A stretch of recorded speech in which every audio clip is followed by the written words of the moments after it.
Napanood nyo ba ang ating first episode na tungkol sa food testing at bakit mahalaga ang food testing para malaman kung ang pagkain ba ay masarap? Nagbigay din ako ng tanong na bakit ang food tester ay kalimitang pumipikit.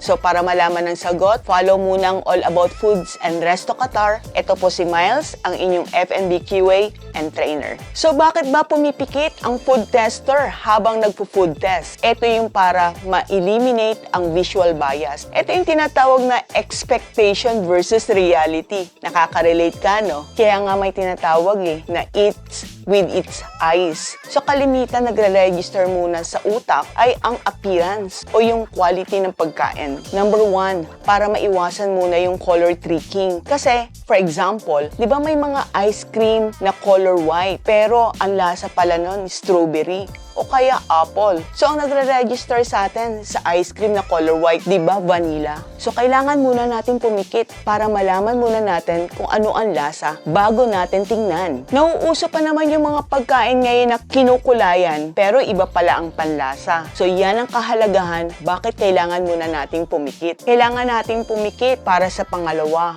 brand. Kasi sa food testing, syempre nagtetest tayo ng iba-ibang brand. Kapag kilala ang brand, na-expect mo na talagang masarap, di ba?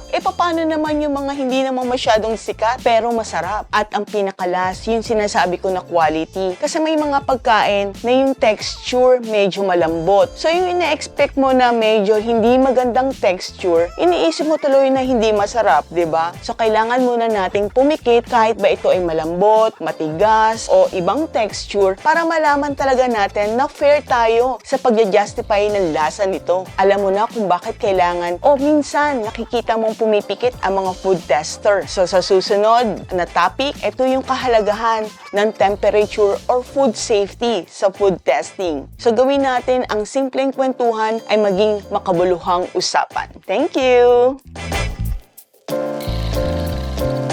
Kalimitan kasi, ang utak natin buray, delete mo nga muna nga.